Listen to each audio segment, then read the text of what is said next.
얼마 전에 한 모임을 가게 되었습니다. 한 부부가 한 10커플 정도 모인 모임이었는데요. 우연찮게 남자분들하고 여자분들이 이제 따로 앉게 되었습니다. 서로 이렇게 마주보게 앉게 되었고요. 그리고 한 분이 일어나서 마치 사회자처럼 이렇게 이야기를 걸기 시작을 했습니다. 그 중에 한 이야기가 이런 이야기입니다.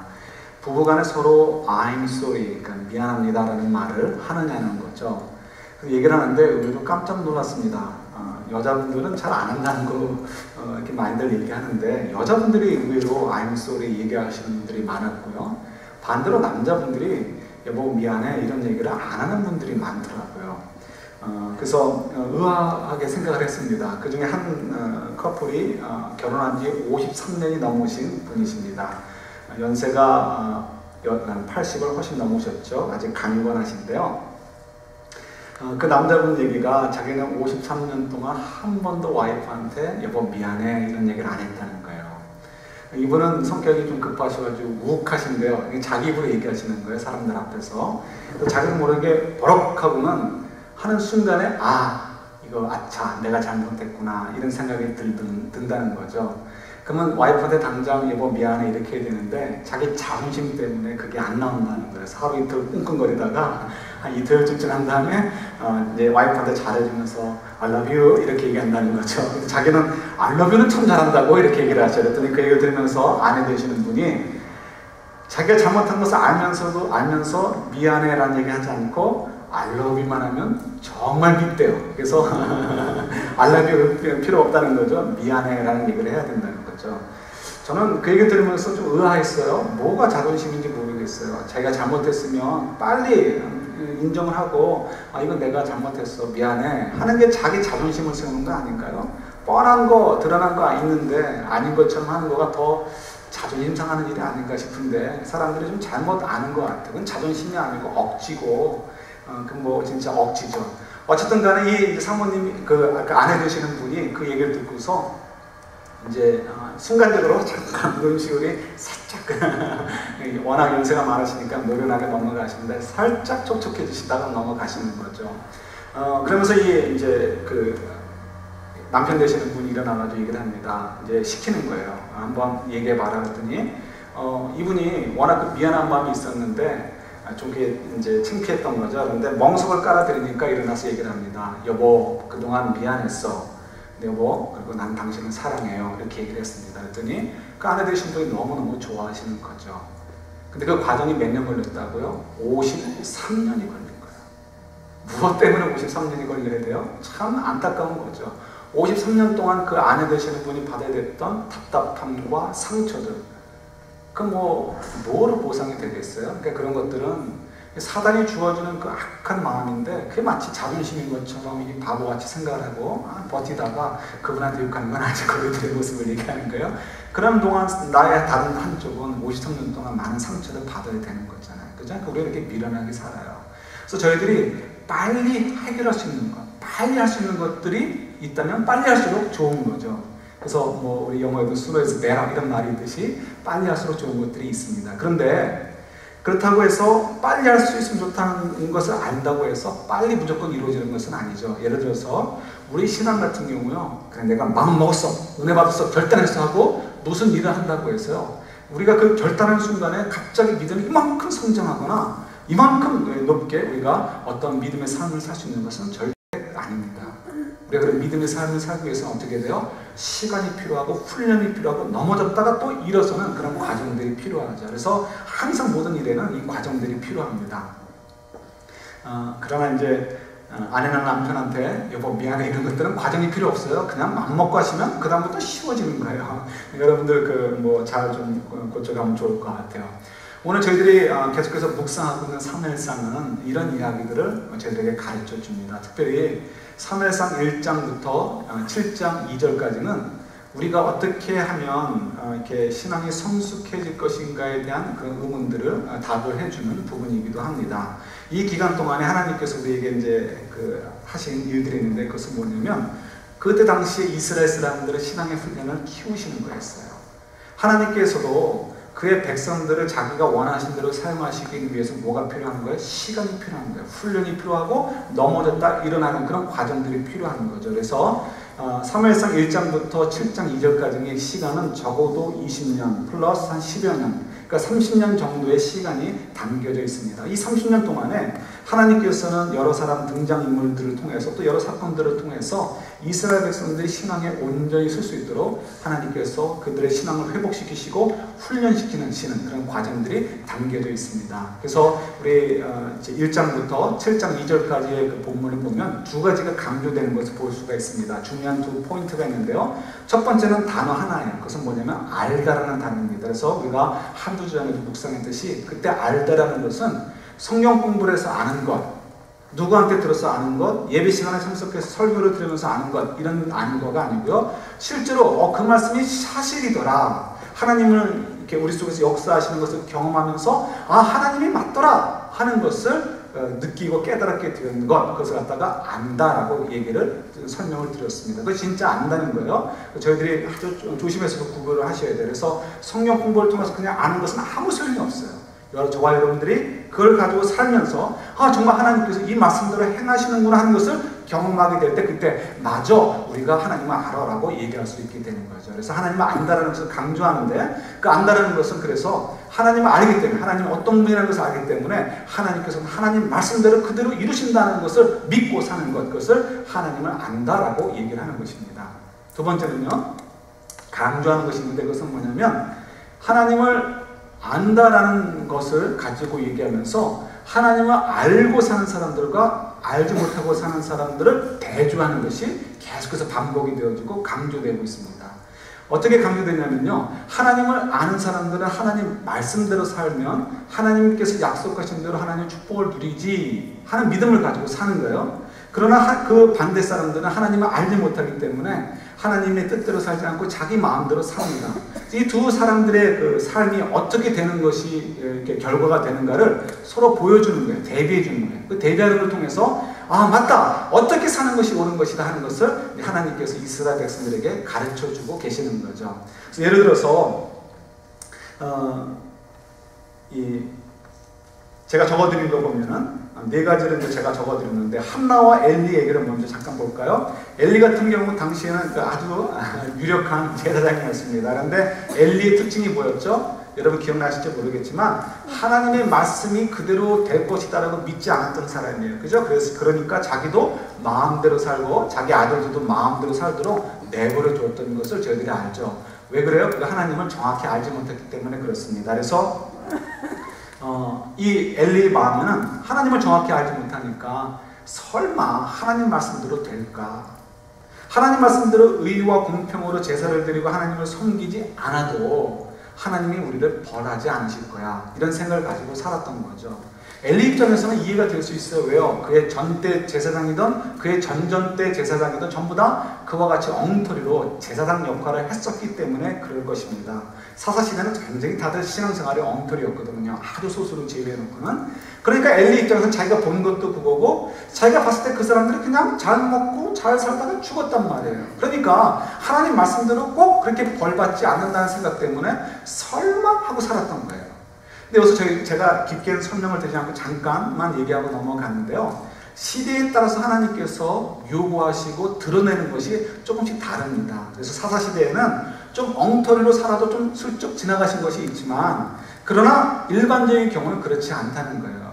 근데 중요한 것은 우리가 어느 시대에 살아서 하나님께서 그것을 드러내든 드러내지 않던 그건 중요하지 않다는 거예요. 왜 그럴까요? 사람들 앞에 드러나던 드러나지 않던 건 중요하지 않아요. 누가 앞에 보이느냐 안 보이느냐가 중요한 거예요. 하나님께 보이느냐 보이지 않느냐가 중요한 거예요. 사사시대에 하나님께서 가만히 감추듯이 모른 척하고 지나가신다고 해서 그래서 그것이 사람들 앞에 드러나지 않다고 해서 그 사람들의 죄를 하나님이 모르셨을까요? 그렇지 않죠. 하나님은 다 아시는 거예요. 그러니까 사람들 눈앞에 드러나든 안 드러나든 그건 중요하지 않고요. 하나님 앞에서 내가 어떤 삶을 사느냐가 중요한 거죠. 엘리가 여기서 착각에 빠진 거예요. 엘리 생각에는 나의 전때나 그 전전때 제사장들을 보니까 다 엉터리였는데 하나님 말씀대로 섬기지 않았는데 그래도 별일 없었다 이거죠. 그러나 그게 착각이에요. 하나님은 다 아시고요. 그 제사장들은 매일 아마도 천국에 들어가지 못했을 거예요. 그냥 겉으로만 할례했고 겉으로만 제사장 역할을 했지 마음의 할례를 받지 못하고 하나님을 제대로 섬기지 못했기 때문에 아마도 천국에 가지 못하지 않았을까. 한 99% 맞지 않을까 싶어요. 어쨌든 간에 엘리 입장에서 이제 그렇게 한 거예요. 설마 하나님 말씀대로 안 한다고 해서 하나님의 벌을 받을까? 예. 설마 하다가 어떻게 해요? 그가 당하게 된 거죠. 마치 아담과 하와가 선악과를 따먹으면서 설마 하나님 말씀대로 되겠나? 이렇게 생각하다가 그들이 하나님의 저주를 받았던 것처럼. 그래서 저희들이 오늘날에도 고생하는 것처럼 설마 하다가 망하게 된 거죠. 반대로 엘리라는 사람과 또 그 가정과 대비되는 사람과 가정이 있어요. 누구죠? 한나가 있어요. 한나는 설마하지 않았어요. 그가 아기가 없었던 때를 있었고요. 아기를 얻게 되었어요. 그 과정에서 하나님이 정말 나를 사랑하고 계시고 하나님은 모든 것을 말씀대로 이루시는 분이구나 하는 것을 깨닫게 되고요. 그 다음에 어떻게 되죠? 그래, 이제 나는 하나님 말씀대로 살아야지. 하나님이 어떤 분인가 알았으니까 하나님 말씀대로 살면 하나님 말씀대로 책임져 주는 인생을 살게 될 거야. 이런 믿음의 고백을 하게 되죠. 그러니까 자기에게 있어서 생명처럼 귀한 아들조차도 하나님의 요구들을 하나님께 드리게 되고요. 그리고 자기는 빈손으로 돌아오게 됩니다. 그랬더니 어떻게 정말 그의 믿음의 고백대로 하나님께서 그를 축복하셔서 나머지 인생을 하나님께서 책임져 주시는 것을 저희들 성경을 통해서 보게 되는 거죠. 벌써 하나의 대조가 있어요. 하나님 말씀대로 된다라고 믿고 사는 사람과 설마 하고 믿고 사는 사람과 이런 차이가 있다는 거예요. 두 번째는 어떤 이야기가 있죠? 이스라엘 사람들 생각할 때 우리가 하나님으로부터 버림을 받았다, 내지는 하나님이 우리로부터 떠났다, 이런 생각들을 가질 만한 일들이 많았어요. 300년에서 350년 동안 하나님께서 그들에게 많은 것들을 허락하지 않으셨어요. 어쩌다가 사사, 이때 사사 이야기도 전국적인 이야기가 아니고요, 한 부족, 한 지파의 이야기지 전국적인 이야기가 아닙니다. 그러니까 사람들이 모르고 지나가지는 않겠지만 크게 피부로 느끼지 않는 이야기들이 대부분이죠. 그리고 하나님께 주시는 말씀들이 별로 없었던 시대예요. 아주 희귀했던 시대예요. 그러니까 하나님께서 우리가 깊이 계시지 않구나 하는 생각을 가질 수 있어요. 그럴 때 하나님께서 그렇지 않다는 것을 증명해 주시죠. 어떻게 하시죠? 적어도 사무엘을 통해서는, 사무엘이 어렸을 때부터 사무엘을 통해서 하나님 말씀을 주시는 거예요. 말씀을 주신다는 건 뭐예요? 내가 지금 너희들에게 관심을 가지고 있고, 내가 너희들과 함께 하고 있고, 내가 너희들의 일상을 내가 지켜보고 인도하고 있어 라는 것을 보여주고 계시는 거죠. 그래서 하나님 말씀을 주심을 통해서 이 지금 그 전의 시대와 또 새롭게 시작된 사무엘의 시대를 대비하고 있는 것을 보게 됩니다. 또 이제 세 번째는요, 우리 오늘 본문의 바로 앞부분에 보면은 여호와의 궤가 블레셋 사람들에게 빼앗겼다가 돌아오는 일이 기록되어 있습니다. 6장까지는 기록되어 있죠. 근데 여러분 뭐 읽어보신 분들은 아실 거예요. 묵상하신 분들은 아실 거고, 모르신 분들은 나중에 한번 보셔요. 여호와의 궤가 어떻게 돌아오게 됐죠? 저절로 돌아왔어요. 저절로. 이스라엘에 가서 전쟁을 해서 이겨서 되찾아온 것도 아니고요, 이스라엘 사람들이 가가지고 돈을 주고 사온 것도 아니고요, 이스라엘 사람들이 가가지고 이렇게 뭐 굽신굽신거리고 사정을 해서 다시 얻어온 것도 아니에요. 저절로 그것이 왔어요. 이게 중요한 포인트예요. 어떻게 저절로 왔죠? 좀 더 설명을 드리면 하나님께서 여호와의 궤가 블레셋 사람들에게 빼앗기게 하셨어요. 그 다음에 블레셋 사람들이 여호와의 궤를 가지고 있으니까 하나님께서 그들을 계속해서 치시게 됩니다. 전염병도 생기고 어려운 일들이 자꾸 생겨요. 그러니까 블레셋 사람들이 이거 불길하다 이거죠. 그래서 어떻게 그랬죠? 이 여호와의 궤를 이스라엘로 돌려보내자, 이걸 이렇게 하기로 결정을 내렸습니다. 그런데 돌려보내는 과정이 참 중요한 거예요. 그냥 이스라엘 사람들에게 와서 너희를 가져가라 이렇게 하지 않았습니다. 어떻게 했죠? 블레셋 사람들도 머리가 있어요. 혹시 이런 사건들이 우연히 일어나는 것인지, 아니면 정말 여호와 하나님이란 분이 능력이 있어서 우리를 치시는 건지 확인해 보자는 거예요. 그래서 젖되지 않은 송아지 2마리를 준비합니다. 젖되지 않은 송아지가 있는 어미소를 준비하는 거죠. 그래서 그 어미소에게 수레를 끌도록 합니다. 그 수레 위에 여호와의 궤를 올려놓은 거예요. 여러분 아시는 것처럼 젖되지 않은 송아지가 있는 소는 절대로 이렇게 새끼 송아지를 떠나지 않습니다. 근데 지금 이 소 2마리에다가 수레를 지우고요, 그 위에 여호와의 궤를 올려놓고요, 그 다음에 어느 누구도 이 소들을 이끌지 않게 하였습니다. 그러니까 소들이 어떻게 하나 본다는 거죠. 상식적으로 얘기한다면, 과학적으로 얘기한다면 뭐 100% 송아 절대로 움직이지 않습니다. 음매하면서 송아지한테 돌아가려고 하겠죠. 그런데 놀랍게도 놀라운 일들이 벌어지게 되었어요. 소들이 자기 젖되지 않은 송아지들을, 아기들을 생각하지 않고요, 길을 떠나는데 이스라엘 땅으로 정확하게 가는 것입니다. 여호와의 궤를 메보세요. 그러니까 블레셋 사람들이 볼 때, 아, 이거 정말 여호와 하나님이 하신 거구나라고 생각을 하게 된 거죠. 그런데 이제 문제가 생겼어요. 어떤 문제가 생겼냐면, 이제 생긴 문제 얘기를 좀 더 얘기하고요. 그런 일들을 통해서 어떻게 해요? 여호와의 궤가 돌아오게 된 거예요. 그걸 통해서 뭐가 얘기가 되는 거죠? 아, 사람들이 생각할 때, 이스라엘 사람들이 생각할 때 여호와의 궤가 우리를 떠났다. 그 얘기는 뭐냐면 하나님께서 우리를 버리시고 우리와 이제 거리가 생기게 되었고 우리를 버리시고 우리를 떠나시게 되었다라는 거 생각할 수 있는 상황인데, 여호와의 궤가 하나님의 능력으로 돌아오는 걸 통해서 뭘 시위하는 거예요? 아, 하나님께서 우리를 떠나지 않으셨고 우리와 함께 하신다 하는 것을 다시 한번 하나님이 보여주시는 것이 바로 여호와의 궤가 돌아온 사건이에요. 근데 이 돌아오는 과정의 이야기를 좀 전에 했던 걸 마무리하도록 할게요. 근데 이 돌아오는 과정이 참 중요한 거예요. 어떻게 들어왔다고요? 여호와의 능력으로 돌아왔다는 거예요. 그래서 소들이 끌고 왔습니다. 블레셋 사람들이 보면서, 야, 정말 하나님께서 하셨구나, 이렇게 생각을 하게 되었어요. 그러나 그때도 여러분들이 생각하는 하나님과 블레셋 사람들이 생각하는 하나님은 전혀 다른 거예요. 그들이 그렇게 아는 것은 하나님은 안다라고 얘기할 수 없는 이야기들이에요. 어쨌든 간에 이 돌아오는 것을 보고서 이스라엘 백성들이 깜짝 놀라게 되죠. 너무너무 신기하잖아요. 지난 300여 년, 350여 년 동안 이스라엘 사람들은 하나님을 잘 섬기지 않았어요. 하나님 말씀대로 믿지 않았어요. 그러니까 그들의 눈에는 여호와 하나님께서 하시는 일이 신기한 매직쇼처럼 느껴지는 거예요. 그래서 이게 어떻게 된 일인가 해서 베스메스 사람이 그 마을을 처음 들어왔죠. 베스메스 사람들이 뚜껑을 열어가지고 이 속에 도대체 뭐가 있길래 이런 기적이 일어나는가 하고 쳐다보려고 했어요. 그때 하나님이 어떻게 하시죠? 그들을 가만히 두지 않으시고 치시게 됩니다. 그래서 70명이 죽게 돼요. 왜 하나님께서 그렇게 하셨을까요? 말씀대로 된다는 것을 보여주시기 위해서. 하나님의 궤는 아무나 만지면 안 돼요. 아무나 가볍게 여기면 되는 거 아니에요. 호기심을 가지고 쳐다볼 수 있는 것이 아닌 거예요. 그것은 레위인들에 의해서 아주 거룩하게 다뤄줘야 되는 거예요.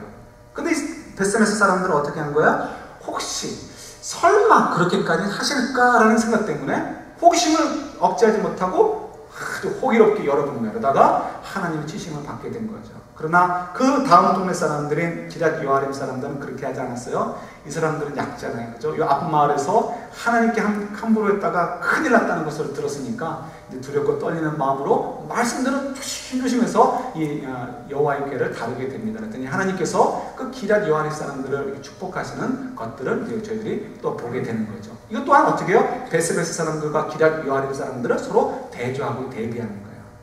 그 핵심은 뭐예요? 하나님 말씀대로 사느냐? 아니면 하나님 말씀이 그대로 될 거라고 믿지 않고 설마 하고 사느냐? 이 차이를 보여주는 거죠. 이런 일들을 통해서 지금 이스라엘 사람들에게 전국적으로 굉장히 커다란 이렇게 센세이션을 일으키는 거예요. 어떤 센세이션이요? 하나님 말씀이 그동안 우리에게 너무나 거리가 멀었는데 하나님 말씀을 우리가 가까이 여겨야 된다. 하나님은 우리를 버리지 않으시고 우리가 함께하고 계시고 하나님께서는 우리에게 약속해 주신 그 말씀대로 우리를 지키시고 보호하시고 인도해 주신다. 우리도 하나님 말씀대로 살면 하나님께서 약속하신 그 놀라운 축복들을 누리는 인생이 될 거야 라는 어떤 영적인 준비가 조금씩 준비되게 되는 거죠.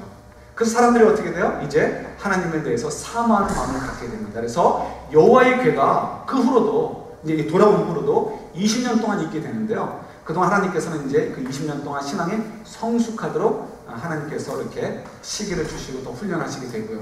그동안 이 이스라엘 백성들은 그 여호와의 궤가 들어온 다음에 20년 동안 계속해서 여호와의 그 말씀들을 묵상하고 또 그런 이야기들, 이 대비되는 이야기들을 서로 이렇게 이제 얘기하는 거죠. 회자하면서 그들의 믿음이 성숙하고 숙성되는 그런 과정들을 겪게 되는 것을 저희들이 보게 되는 거죠. 자, 이제부터 이제 이야기가 진행이 됩니다. 이렇게 20년이 지난 다음에 하나님께서 영적인 준비가 이제 끝났다라고 생각하신 거예요. 순호이즈 배러지만 그러나 우리 마음대로 빨리 안 되는 거잖아요. 항상 모든 거에서는 이 과정이 필요한 거죠. 20년이라는 동안의 시간이 지난 다음에 가서야 하나님께서 이제 때가 됐다라고 생각을 하시고 사무엘에게 명령을 내리십니다. 어떤 명령을 내리시죠? 전국의 사람을 보내가지고 각 지파에게 사람을 보내서 너희들이 그동안 믿음의 성숙이 있었다면 이제 실제로 마음의 결단을 내리고 행동으로 옮겨라라고 요구를 하게 됩니다. 무엇을 가지고 행동을 그러니까 옮기라고 요구했을까요? 가장 먼저 요구하는 것은 너희들이 이렇게 이방신을 섬겼는데, 하나님도 섬기고 이방신도 섬겼는데 그 이방신을 다 버려라 라고 이제 요구하는 거였습니다. 그랬더니 이 이스라엘 사람들이 네, 그렇게 하고 순종하게 되는 거죠. 이방신을 섬긴다는 건 뭐예요? 아까도 얘기했듯이 하나님 말씀대로 된다는 것을 믿느냐 안 믿느냐의 문제인 거예요. 하나님 말씀대로 나 외에 다른 신을 섬기지 마라라고 하신 그 말씀대로 맞아, 내가 그렇게 살아야지라고 결단하고 살면 하나님이 내 인생을 책임져 주실 거야 라고 했을 때 네 라고 대답할 수 있고 우상을 정리할 수 있어요. 그렇지 않을 때는 우상을 정리할 수 없는 것이 당시의 생활입니다. 이게 참 우리가 가지고 있는 자료가 제한되어 있기 때문에 얼마나 이렇게 맞아떨어지는 얘기가 될지 모르겠는데요. 여러분, 오늘날에도 신앙을 옮기는 거가 그렇게 쉽지만은 않은 경우가 있을 수 있습니다. 예를 들어서 이제 쟁쟁한 시댁집에 시집을 갔는데 그 시댁 식구는 굉장한 불교 집안이에요. 예를 들어서 뭐 삼성쯤 된다 치자 이거예요. 그러면 며느리가 뭐 찍소리 할 수 없죠. 그냥 네네 할 수밖에 없는 상황입니다. 그런데 마음에는 남편과 마음에는 기독교에 대한 관심도 좀 있어요. 그래서 집에 모임을 갈 때는 이제 절로 가고, 자기들끼리 모임 있을 때는 교회를 가고, 뭐 땡스기빙, 뭐 크리스마스 이럴 때는 달걀 받아 먹으러 교회 오고, 그렇지 않을 때는 이제 불교를 가고, 그랬다 진짜 이거예요. 근데 마음에 성령께서 감동을 주셔가지고, 야, 이게 아니지, 저거는 가짜고, 이게 정말 살아계신 하나님은 내가 바로 섬겨야 되는 거 아닌가, 말씀대로 살아야지, 말씀대로 될 거야 하라고 교회만 섬기기로 하기로, 그러니까 교회만 다니기로 하고 예수님만 섬기기로 결정을 내렸어요. 그럼 어떻게 될까요? 온 집안 식구들이 내가 너희들의 결정을 존중해 줄게. 너희들이 애들도 아니고, 너희들이 그래도 뭐 하나 회사의 사장이고 그런데 내가 너희들 못 믿어주면 어떻겠니? 어떡하겠니? 이렇게 얘기할까요? 절대 그렇지 않죠. 당장 핍박이 올 거예요. 주식을 다 뺏어버린다든지, 카드 다 막아버린다든지, 아니면 이사회를 소집해가지고 사장을 바꿔버린다든지, 이런 식으로 핍박이 올 것입니다. 그러니까 굉장히 오늘날의 상황에서도 자기가 그 신앙생활 하나를 결정하는 것이 어려울 때가 많이 있어요. 작년에 이런 일이 있었습니다. 파키스탄에서 있어진 일인데요.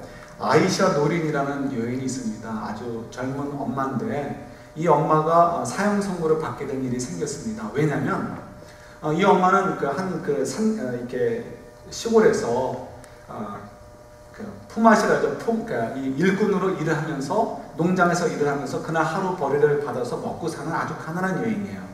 근데 뭐 그 여인만 가난한 게 아니고 그때 뭐 일하는 사람들 다 가난한 사람들인 거죠. 그래서 이제 함께 일을 하는데 어느 날 일을 하다가 너무 덥고 힘들어서 이렇게 목을 축이게 되었습니다. 물을 마시는데 옆에 있는 사람도 이렇게 목말라 힘들어하니까 그냥 온정의 마음을 가지고 내 물 한 잔 마셔야 하면서 물 한 모금을 줬다는 거예요. 물 한 잔을.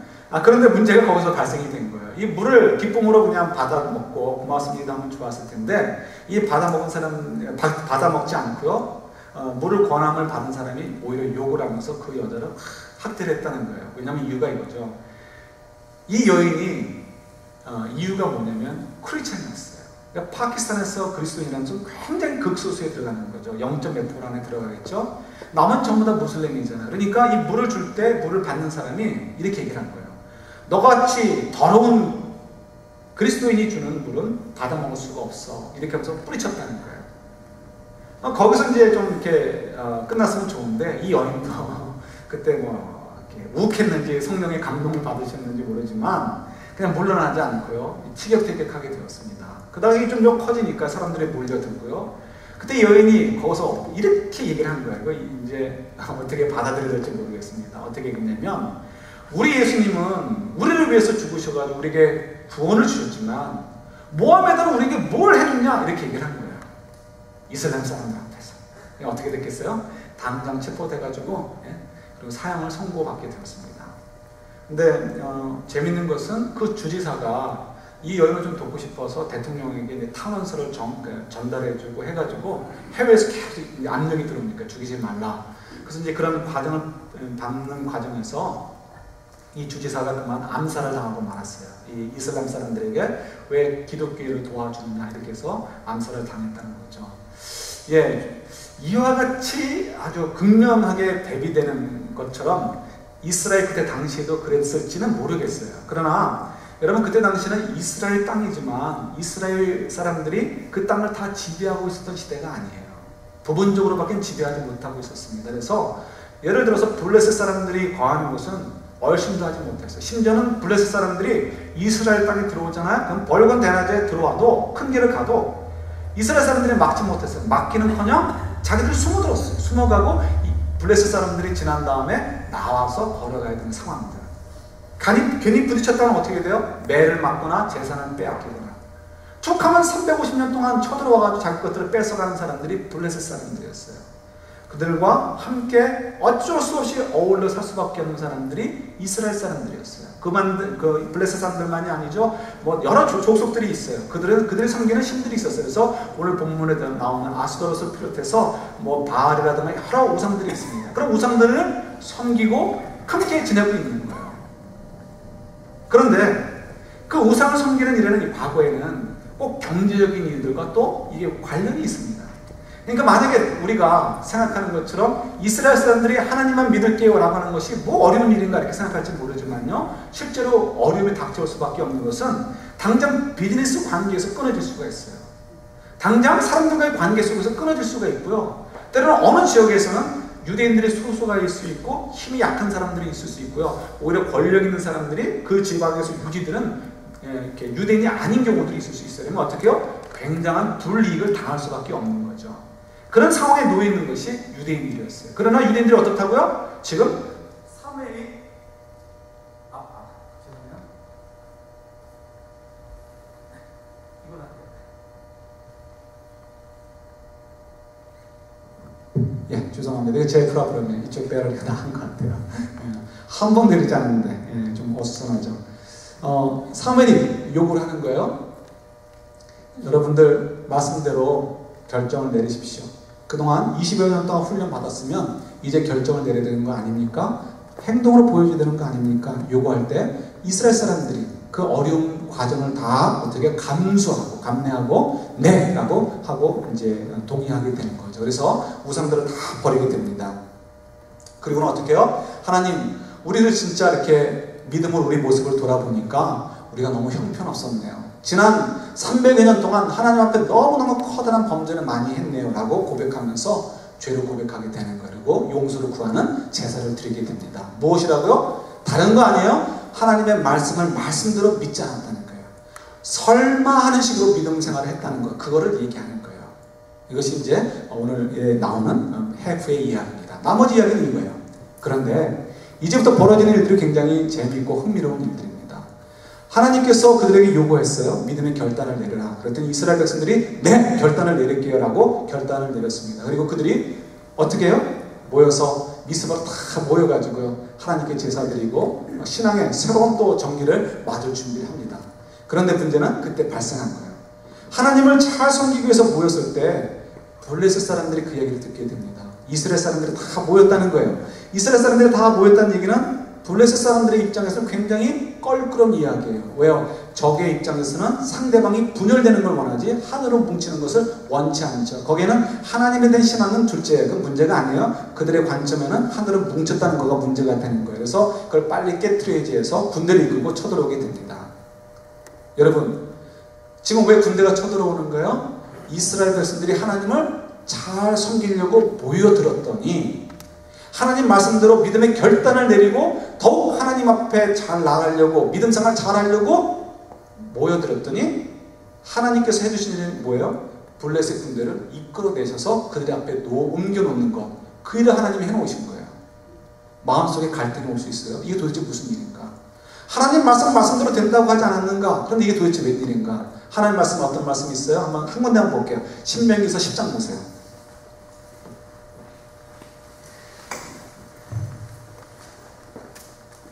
신명기 10장 13절입니다.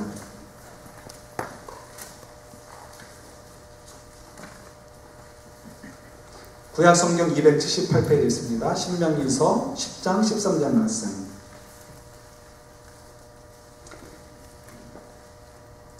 같이 읽겠습니다. 내가 오늘 내 행복을 위하여 내게 명하는 여호와의 명령과 규례를 지킬 것이 아니냐. 이게 뭐라고 말씀이죠? 말씀하셔요. 우리가 하나님 말씀을 잘 지키면 어떻게 해주신다고요? 우리에게 뭘 주신다고요? 행복을 주신다는 거예요. 자, 그 말씀을 믿고서 이스라엘 사람들이 마음의 결단을 내리고 모여들었어요. 미스바에 모여서 함께 기도해요. 그런데 찾아온 건 뭐예요? 행복이에요? 아니란 말이에요. 블레셋 군대였어요. 이거 어떻게 우리가 해석을 해야 되죠? 왜 하나님께서는 말씀하신 대로 안 하시는 거예요? 아니요, 그렇지 않아요. 그래서 오늘 설교 제목대로 같은 전쟁, 다른 전쟁의 이야기가 나온 것입니다. 왜 같은 전쟁이냐면 지난 350년 동안 벌어졌던 것처럼 300년에서 350년 동안 벌어졌던 것처럼 블레셋 군대랑 싸우는 것은 같은 전쟁이었어요. 늘 언제나 싸웠던 가장 큰 주적 가운데 하나가 블레셋이었습니다. 그런데 왜 다른 전쟁인가인지 설명을 드릴게요. 이 전까지는 블레셋과 싸움을 할 때 이유가 있었어요. 그 이유가 뭐냐면 다른 것이 아니에요. 하나님을 바르게 섬기지 않았기 때문에 하나님께서 징벌로 주시는 전쟁이었어요.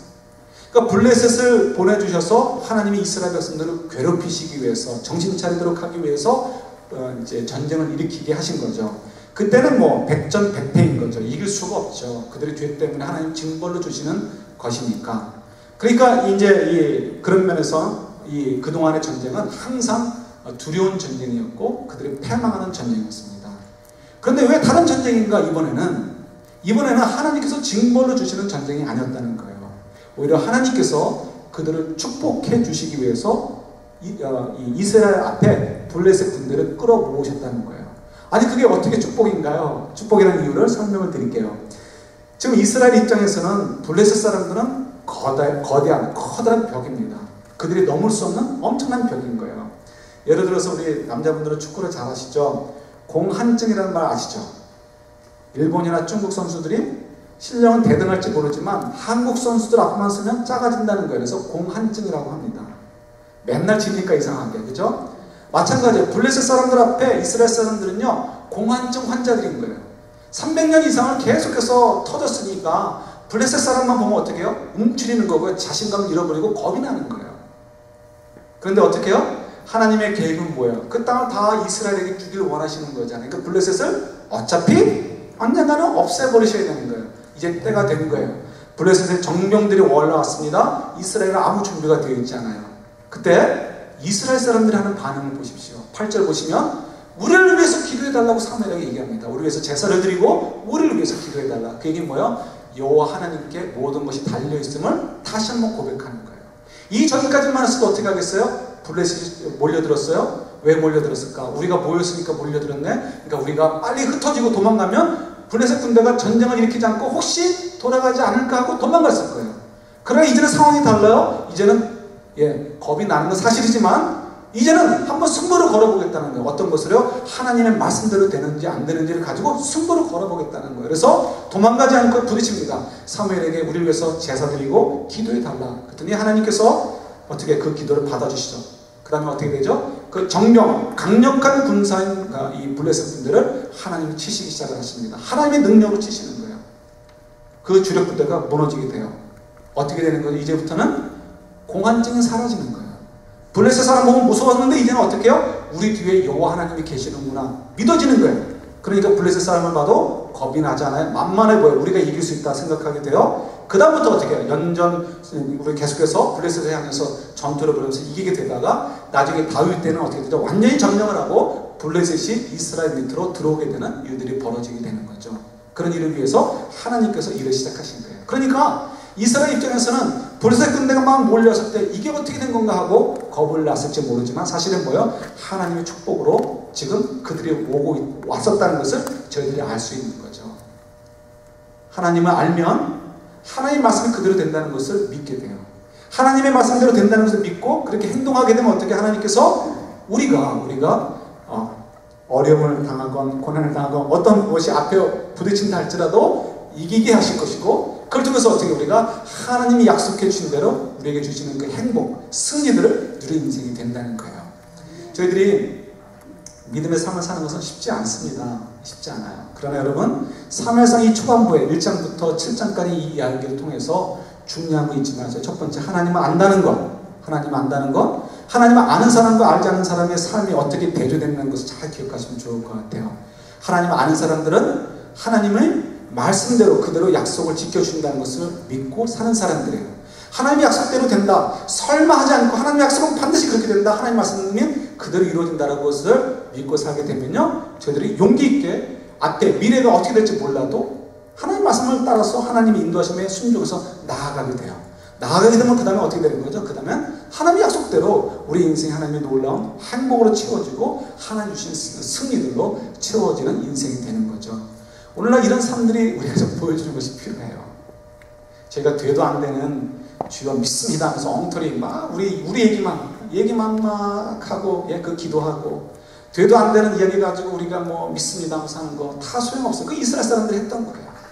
우리 정말 하나님이 우리 안에 거하시면서 말씀해 주시는 내용이 무엇인가, 우리에게 약속해 주시는 말씀이 무엇인가, 우리에게 주시는 말씀이 무엇인가를 분명히 알고요, 그 말씀대로 내가 그래 살아야지라고 결단하고 살게 되면요, 저와 여러분들이 정말 세상을 이기는 믿음의 사람들이 될 것이고요, 저희들을 통해서 이 세상이, 사무엘과 그때 당시 이스라엘을 통해서 그 시대가 변화됐던 것처럼 저희들을 통해서 이 시대가 변하게 될 줄 믿습니다. 바라기는 저와 여러분들이 말씀대로 된다는 것을 분명히 믿고요, 하나님을 이렇게 알았다면 그 믿음을 가지고 결단을 가지고 나아가고 하나님 우리에게 약속해 주신 승리들을 누리는 저희들이 될 수 있기를 우리 주님의 이름으로 축원합니다. 같이 기도하겠습니다.